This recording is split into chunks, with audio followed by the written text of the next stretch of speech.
Good day mga Trugsoy! Another day, another vlog na naman mga Trugsoy. For today's video nga mga Trugsoy ay dito tayo ngayon sa may Quezon City. Dahil nga maaga pa mga Trugsoy ay magkalamusalab muna tayo dito ng taho. Dahil nung nandun kami sa site ni pare ko Ronnie, ay may narinig kaming taho. Kaya agad-agad ako dito lumabas para bumili ng taho. At bali dalawa yung binili ko, isa sa akin at isa kay paring Ronnie. Kaya tamang taho lang ako dito. Taho-taho. At kung makikita po ninyo ito mga Trugsoy, ay tamang lakad lang ako. Dahil dito mamaya-maya ito yan, babaklasin ko yung harapan yan. Bali, nabaklas ko na yung ibabaw niyan. At ito yung unit niyan mga Trugsoy. Bali, ang unit para to ay W210, Mercedes-Benz W210.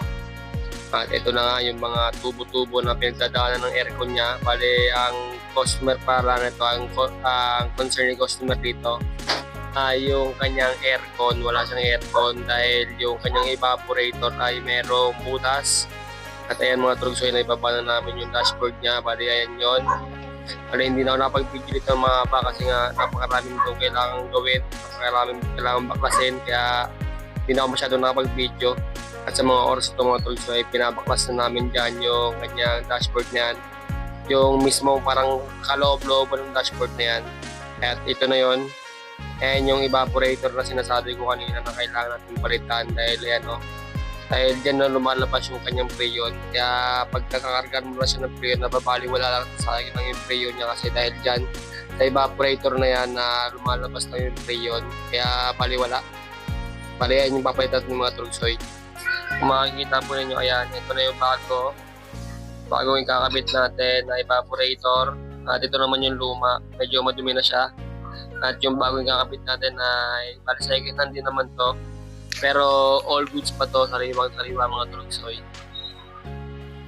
At nung matapos nga namin tanggalin at ikabit yung panibagong evaporator ni customer, dito naman mga Trugsoy sa mga puntong ito, ay i-dry naman natin yung kanya natira preyon. Baga parang ipa-vacuum natin siya mga Trugsoy. Ayan. Parang motor na yan. Ito yung gauge na pagka magkakarga ka ng preyon, kailangan gamitan yan para yun talagang mga kasulok-sulukan at huling patak ng preyon na yun ay mapalitan ng bago. At saka lalagyan din ng langis yan para talagang malinis talaga siya ng mayigi mga Trugsoy. Yung mga ganung bagay pala yung mga Trugsoy, no? May panibagong kaalaman na naman tayo na natutunan sa araw na to mga Trugsoy.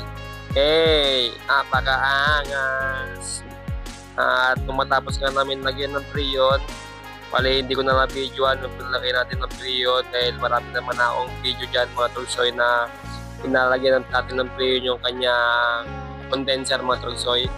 At dito nga ay bala iniis ka ni parang Ronnie at dyan tinetesting ko na dyan kung meron na pa siyang lamig at sobrang lamig na yung Trugsoy. At another satisfied customer na naman mga Trugsoy. At dito nga ay ini-scan, ginagamitan na ni parang Ronnie na yan ng diagnostic tools o diagnostic kit. Basta mga ganun bagay mga Trugsoy. Hindi ko pa kasi masyado siyang kabisado pero dinadiagnose na ni parang Ronnie yan sa mga ganun bagay. Panibago na naman nalaman natin Trugsoy. Tamang video sa Gedli. Tapos mamaya mga Trugsoy ay picture ako sa Ducati Scrambler. At eto na yon. Apakaangas. Hindi nga lang pogi. So paano mga Trugsoy? That's all for today. Bye-bye. Peace out.